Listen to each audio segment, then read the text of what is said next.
Hello and welcome to BQ Prime. The Chandrayaan-3 is expected to land on Wednesday evening, and there are many Indian private sector companies which are contributing to the space and the space ventures that India is undertaking. And today we have with us a company which is more than 100 years old with 50 years of experience in the space and aerospace segment. This company is Walchandnagar Industries. And joining me is Chirag Doshi, who is the managing director and CEO of the company. Mr. Doshi, uh, first of all, you've been there working with ISRO for last 50 years, uh, almost from the ASLV to the GSLV Mark III. You have contributed with boosters and rocket casings. Uh, how do you see this journey of private sector in the space sector? Yeah, so thank you, first of all, for having me on the show. I think it's been a brilliant journey. I've said this in the past. Our partnership with ISRO, I think, has been a sort of an example of how government and public sector can work very efficiently with the private sector when we want to sort of achieve something that is unique, that is different, that is game changing as far as India and the world is concerned. And it's been now 50 years for us, and we're very proud to be associated with the entire space program as we are with the defense program and the nuclear program. And I think it really is a shining light for our country that we've shown that it is really quite easy for uh, private sector companies to work with the government, and I think that's been part of the reason why over the last 3, 4, 5 years, with Honorable Prime Minister's Atmanirbharta mission, many private sector companies have now found the confidence to sort of enter into some of these what were originally government focused and government run programs. If you look at the history of Walchandnagar Industries and your founder, you were one of the founding members of Hindustan Aeronautics, Hindustan Shipyard, and Oriental Insurance as well. So before the state took over those companies, and today those companies are big in their own way. Uh, Give me a sense of how big and what kind of business segments you are in Walchandnagar Industries. Yeah, so we are honored and proud to have the name of Walchan Hirachan in our name of our company, and I think our company has uh, sort of endeavored to fulfill his vision and his passion of being patriotic and being sort of at the cutting edge of indigenization. And so while he did cars, planes, automobiles, ships, and various other industrial products, we ourselves are also endeavoring to ensure that we continue that innovation and that legacy, whether it be the space program, whether it be the defense program, the submarine program, indigenization of gearboxes for all our naval vessels, the nuclear program. We are also doing a lot of work now in crushing and grinding equipment, a lot of which used to get imported into India. We are now trying to manufacture a lot of equipment for cement, for petrochemicals. We're looking at a potential play in equipment for hydrogen when that plays out over time. So I think we just continue to evolve our product offerings as an organization and ensure that we continue to focus with Prime Minister Modi's Atmanirbhar mission at the top of it all, make in India being important, and whatever sectors require our investment and our ability to manufacture, we will be in those areas. How big is the space sector for you in terms of revenue on an annualized basis? So it's as a number, it's about 25% of our entire turnover, but contributes probably a lot more than that to our EBITDA. And what you must remember is that most of our material that we use for manufacturing our products for space come free issue from the government. So it's really purely labor and labor oriented work. So if we were to sort of invest in the material, it would be a lot higher than it is. But it's about 25% of our entire organization's turnover, and will probably grow as a percentage over the next 5 years.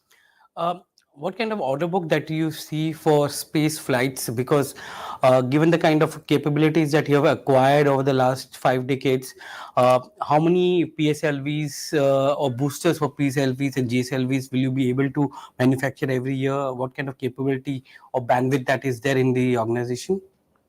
Yeah, so today our existing order book for aerospace itself is about 180 crores, pending orders to be executed out of our current 900 crore order book. But we sense, and we've had, of course, multiple discussions with ISRO, NCIL, with the privatization of PSLV with LNT and HAL. So we suspect that the requirement for launch vehicles over the next 5 to 7 years will probably double, if not maybe go more than that, with the number of launches that are planned annually, both through ISRO and NCIL, as well as through the private sector. So we are gearing up for probably a round of fairly large capital expenditure in the next 12 to 18 months, where we will set up a new facility and a new line to cater to that enhanced requirement, whether it be the requirement through ISRO itself or through the private players or the privatization of some of ISRO's launch vehicles like the PSLV and now the SSLV tender which is out. So we are very bullish about aerospace as an opportunity for Walchandnagar, and we will continue to invest and ensure that we are able to cater to the enhanced requirements of the country. What is the kind of capex that you're looking at? We've not fixed the number yet. I think that will be dependent on ultimately when the board gets together and sees the presentations made by each of the divisions and businesses. But I suspect that in order to scale our business over the next 5 years, we will need to do a capex anywhere in the region of 60 to 100 crores in the next, let's say, 18 months to be sort of more conservative. Uh, the other important segment that you cater to is the missile segment, where you have been, making, producing for Akash missiles and even for Agni, if I'm not wrong. And now you got Astra as well, which will go into production, I think, this year. How big is that opportunity for you? Yeah, so the opportunity. So today, the contribution from the missile business is not very large, but it has been I mean, similar to how ISRO was in the 1970s and the 1980s. It has been a 10-year plan to sort of engage and get invested in all of our country's missile programs. And we started with Agni from a strategic perspective, but Akash from a non-strategic has been sort of a big investment of ours. And since Akash, we have now got qualified in 10 different missile programs: Astra, Rudram, and VLR, SAM, and many others. We expect all of those missile programs to scale up in the next 10 years. And so we will be ready capacity wise, and it'll be step by step, as you rightly alluded to. There's a new generation of Akash coming. We've already got some orders for that. There is a Astra order that has already been received by us. I think 200 pieces, maybe the number. And I think all of these programs will scale up over the next 5, 7 years. And as we get a grip on what the numbers are going to be from our end customer, we will then decide our sort of investment plan to make sure that there are separate lines put at the factory to take care of all the programs simultaneously.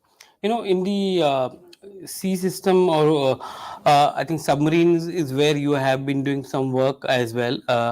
My Give us an understanding of what is the kind of opportunity which is coming your way, because you have new submarine tenders which are going to come out.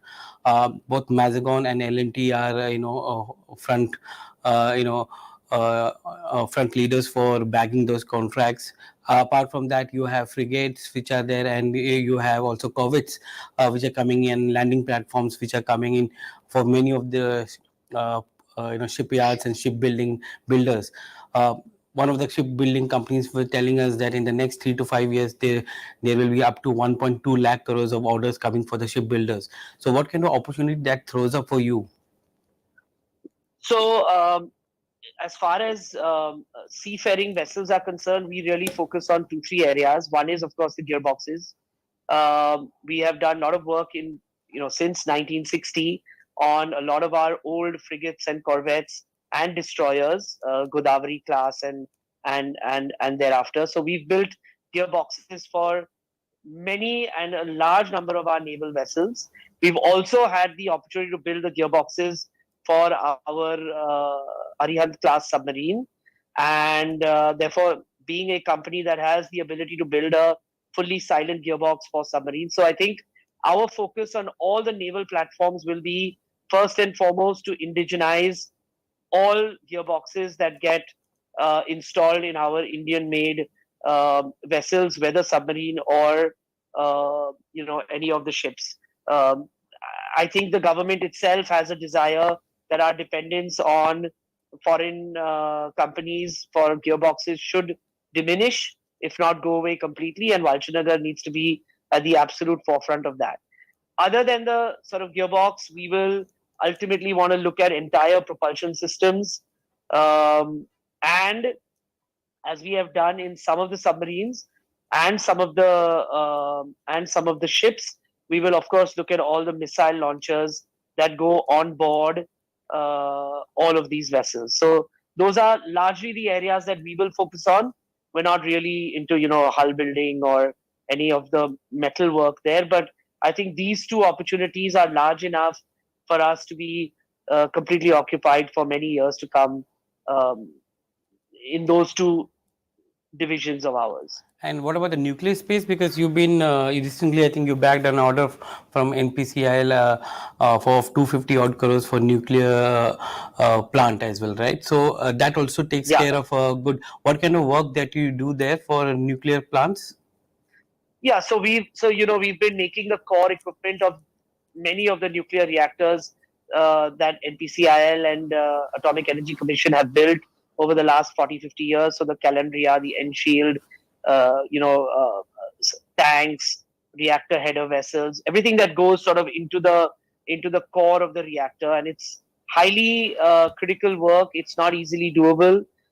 We are lucky that after a very long break of nearly 10 years, I think the government and NPCIL have now decided to move forward with their nuclear program. There are 10 plants, 10 sites that are going to now get Indian-made nuclear plants. Four or five of those have already been tendered. We've been blessed to have won nearly 300 crores worth of orders from those 4, 5 sites already in execution. We expect to start delivering as early as 2024, 25, and these orders will go on till about 2026. And in the due course of time, I am sure that NPCIL will release tenders for the rest of the plants, and we hope to win those as well and increase the order book and execution of what is required for. And I think nuclear is going to play a big role. I think the country has realized that frankly nuclear is safe, nuclear is clean energy, and it is very useful when we want to go into this shift to hydrogen to augment all the solar and wind power that we generate in the country. And I think I'm glad that the government has now taken this decision, and we look forward to further orders in the next few years. Mr. Doshi, you mentioned your interest in hydrogen.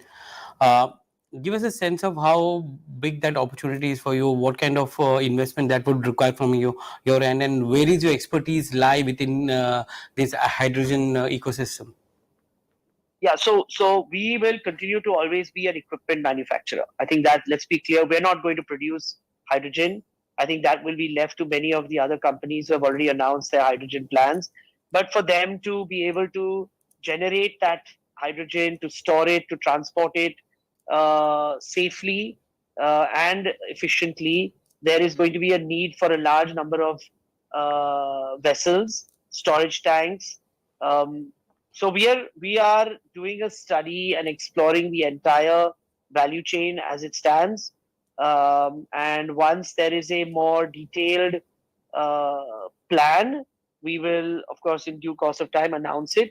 And exactly, we will exactly know what are the equipments that we're going to offer to the end customers, just like we do with all the rest of our process equipment and crushing and grinding businesses. So this will just become part of our process equipment business, but it's still a little premature.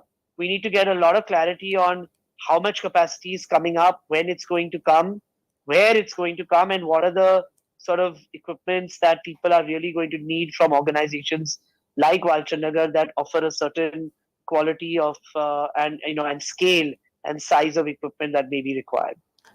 Give us a sense of how your order book is expected to grow given the kind of opportunities that are coming in. Last year, it grew by nearly 36% to 909 crores odd. With so much of opportunities coming in, do you see the growth taking a higher trajectory from here on?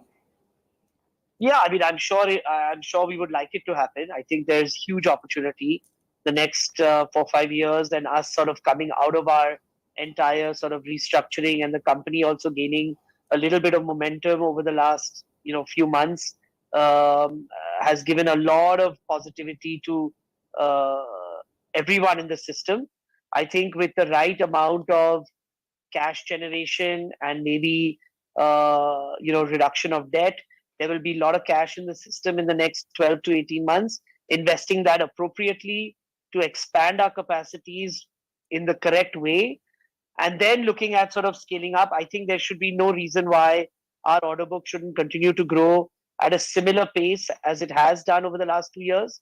And some of these new opportunities that we talk about may help us accelerate that. So yeah, we're hoping to be a fairly good growing company over the next 4 5 years. Yeah. Do you look at raising fresh equity or capital? Is that a requirement for you to for future growth?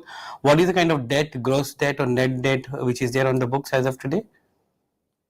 Yeah, so I'll answer your second question first. I think today our long-term debt is about 37 crores, maybe 40 crores odd, which we will pay off most definitely in 2 years, but would like to try and pay it off faster than that.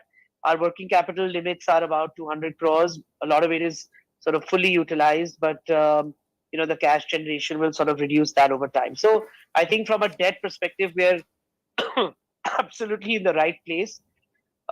Whether we'll raise equity or not in the future, I think that is something that again the board will decide. I think that's a call that they will take based on what presentations we as management make to them of our plans over the next 6 to 10 months, and I think that will then become a play maybe closer to the end of the year. By March, we should have a better grip on how we're going to, if there is a need, and how we're going to raise that any amount of money in the future. As the management, do you see a requirement of capital, given the fact that you are hitting the cap on working capital, and working capital is the biggest thing for companies in the defense and aerospace industries, because there's a cycle of money coming back, and it takes longer time because we are dealing with either state agencies or the center in many cases, or centrally owned companies.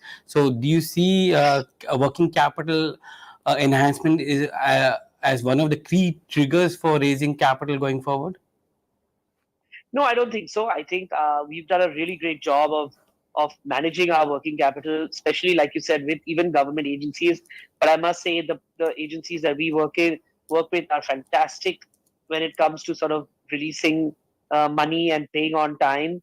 And we've also moved away from our sort of government-owned sugar play to more private sector, crushing, grinding, cement, fertilizer businesses who are wonderful when it comes to sort of making payments. So it's not the working capital that bothers me. I think where the money will be required is when we put our capital expenditure plan in place, and depending on what that number is, we may need to look at alternative sources of funding. and I think that decision and all options will get studied, and then we'll come up with the right decision. So I think it'll be capital expenditure based rather than working capital based. Okay. Coming back to the space thing, you've been closely involved with all the launches. What is the future programs which you are working on? Are you also looking at the manned mission which is expected going forward? Yeah, of course, where everyone is eagerly anticipating Gaganyaan. We've done a lot of work for the Gaganyaan program, as we have done for every program that ISRO has, we participated in. We make all the boosters, all the nozzles for stage one of every launch vehicle that goes to space. Um, it'll be a very proud moment for India when we put some of our brothers and sisters into space. But I think there's so much more for us to do. I think Chairman ISRO is incredibly visionary.